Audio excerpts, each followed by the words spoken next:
Today's Talk About It Tuesday question is, what do you think of credit card millionaires? Is aiming for high credit availability necessary? So let's just address this idea of being a credit card millionaire.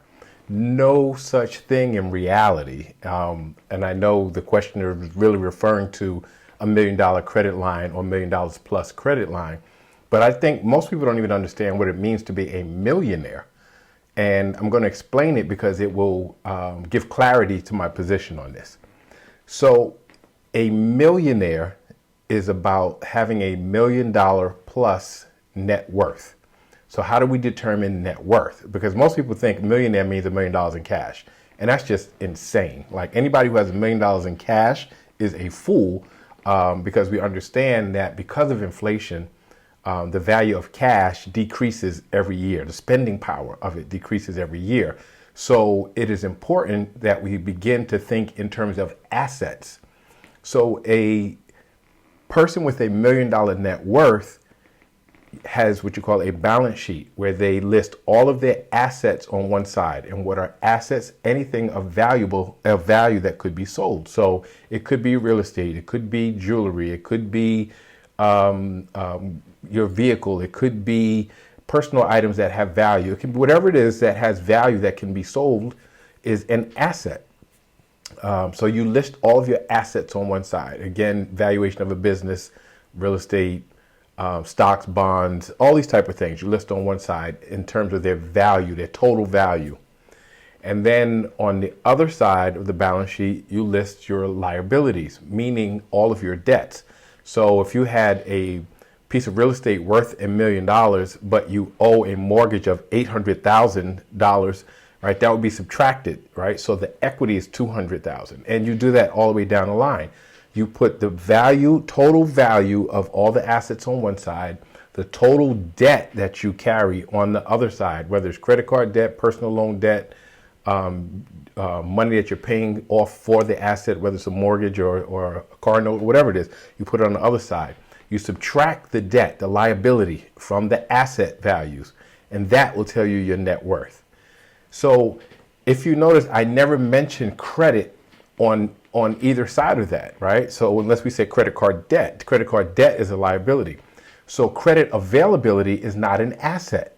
And you say, well, why is credit availability not considered an asset? Because the moment you use it, it becomes a liability. So you can't include your credit availability on the asset column. And so I say this to say too much credit actually becomes a liability. So credit is not an asset, credit is a tool.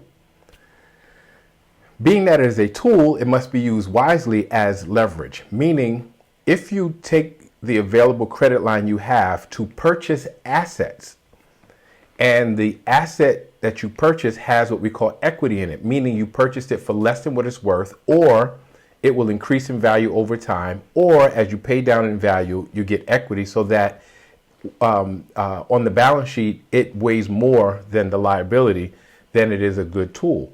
If you can use the credit to buy an asset that covers the cost of servicing the debt, it becomes a good tool.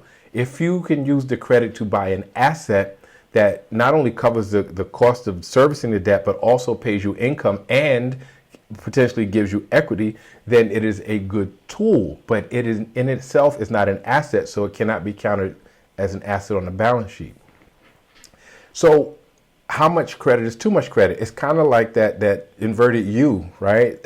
So having no credit is not a good strategy, because if you want to borrow from other lenders and you have no credit history, so credit history, and you have very low credit availability, it looks bad, right? But the point of where it becomes detrimental, hard to say, because that also depends on the assets that you have, the income that you have, the savings that you have, that also go with the amount of available credit. Because if you have more credit than you can pay off, then why would another lender lend to you, right? So you have to look at it this way.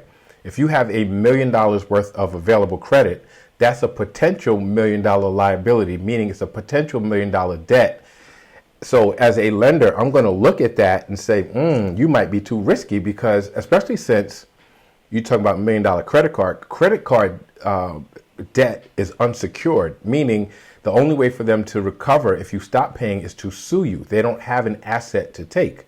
So I would be reluctant, maybe as a lender, if you had $1 million worth of potential debt unsecured and you want me to lend to you, say to give you a mortgage or a car note for an asset, when I know if you run that up and you get sued, then those assets might be included in the judgment that to recover the debt. So I don't think you need to have $1 million in credit card, especially credit card availability, credit availability. Most credit cards are extremely high interest. And what would you use $1 million worth of credit for to buy? Like if you're going to get a house, and you just get a mortgage, it's much cheaper. If you're going to buy a car, you get a car loan, it's much cheaper. Like, so for major purchases, big purchases, you don't need that high of a credit limit. It just doesn't make sense, because you can get a better rate like I said, on a car note or a mortgage. You get a much better rate doing it the traditional way. You're not going to buy a house with a credit card. It just doesn't make any sense. So do I think you need that high of a credit? No, I think you need enough to make your credit score look good. And when I say that, you can't be using more than a third of your available credit, or will bring your credit score down. So I think if you know how much you're going to use, and you shouldn't be carrying a balance either, right? If you're using more, so if a third, let's say you use it because you like cash back, and you use, say, $3,000 or right a month on your credit card, then you should have $10,000 or more available credit. That's the sweet spot, right? So whatever it is that you're going to use in credit, you need about 70% more in available credit to keep your credit score high. But just a credit card is not going to give you a high credit score too. You need also what they call a healthy mix of credit. So you'd have to have other types of credit. Like I said, a car note, maybe a mortgage. The more healthy mix of credit you have, the higher your credit score. So no, I don't think you should have $1 million in credit card, a high credit limit in terms of credit cards. Not necessary, not useful, could actually be detrimental. And it doesn't make you a millionaire at all. It just makes you have a potential $1 million liability. So I'd like to hear your thoughts on it, and perhaps you have a better use of $1 million credit card that I'm not aware of. But please like, share, subscribe, keep the questions coming, and I'll see you next Tuesday.